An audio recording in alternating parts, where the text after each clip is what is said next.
What's up, guys? Today we're going to talk about this book, Clash of Kings. Now, how many pages is it? Because I was just wondering, but it's around. It's a lot of pages, like over 870 words in this book. 800, not words. Sorry, guys. 870 pages. What am I talking about? But so far, really, my favorite chapters in the Clash of Kings. Now, let me just kind of give you guys the context. Clash of Kings is the second book in the series of the A Song of Ice and Fire. Now, the first book is a Game of Thrones. It's a Game of Thrones, so it sets the foundation for the story. You learn about the characters that are first introduced, like Arya. You start to learn that the Starks are a major player, the Lannisters are a major player, and all of these different families and houses are vying for power. So the central theme of the book is power, right? Now, I'm gonna kind of focus mostly on the second book because I didn't read the first book. I listened to the audiobook, so I kind of understand what happened in the first one. You have to kind of look at it chronologically. You can't just skip to like A Feast for Crows without reading the first four books, right? Like it doesn't really mesh. I mean, I think it's possible to read it and enjoy A Feast for Crows without knowing the context of different like stories in the book, because there's going to be a lot of characters and their motivations. You won't fully appreciate them because you don't know the backstory, you don't know the nuances between characters and why they say certain things at different times. But now, so far, how many books of this series have I read? I've read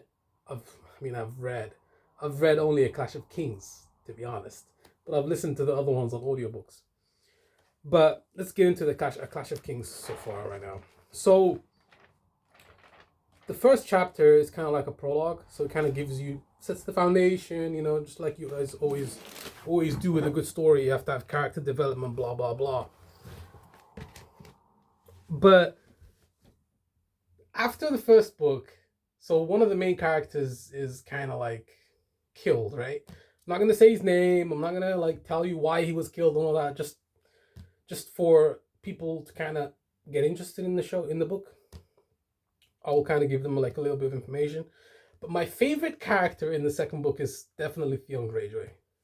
Why? Because the character development, the growth, the change in, like, there was a lot of growth for that character. Like, there's a massive character arc as well, because at the beginning he's this spoiled little fucking brat from the north, not from the north, but from the Iron Islands.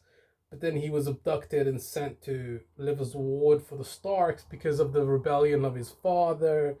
And then he comes back to the Iron Islands and they basically throw him away like a piece of shit. And then he tries to redeem himself by taking Winterfell. He goes against his sister's orders because he wants to become king after his father dies. And then after that, he gets imprisoned by Ramsay Bolton and he gets flayed and then he becomes Reek and then he redeems himself. So there's a story of redemption with Theon Greyjoy, right? That's kind of like the reason why I like his character. But it's just such detail that you won't see in the show, right? Like, I first watched the show, I didn't read the books first. But I do definitely, like, I do believe that the books are better than the show because there's just so much more detail you can put in a book than in the show. But definitely Theon is my favorite character in the book, and he's probably my favorite chapter as well. And then who else would I be next? I think Arya or Catelyn. Like, I really like Catelyn Stark's character as well because it gives you a glimpse of Robb Stark. It tells you how the North is doing. Who did I hate the most? Probably Cersei, man. Probably Cersei or Tywin.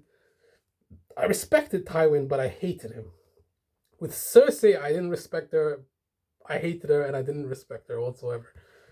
Oh my god, the Battle of the Blackwater was so interesting. In that chapter, like, Cersei's like, down my brother, my lord. Like, she's just completely consigned herself to defeat. Which chapter is that again? I don't remember, but it's somewhere here. Well, we know Stannis hired cell sales from the Free Cities. Perhaps he brought himself a skilled assassin as well. Like, towards the middle of the book, the Lannisters are trembling. Like, they're super fucking... Like, they're so scared of Stannis and what he's gonna do because of how guilty they are. There's another backstory there as well. I don't want to ruin everything and tell you everything, because then that would kind of change the whole point of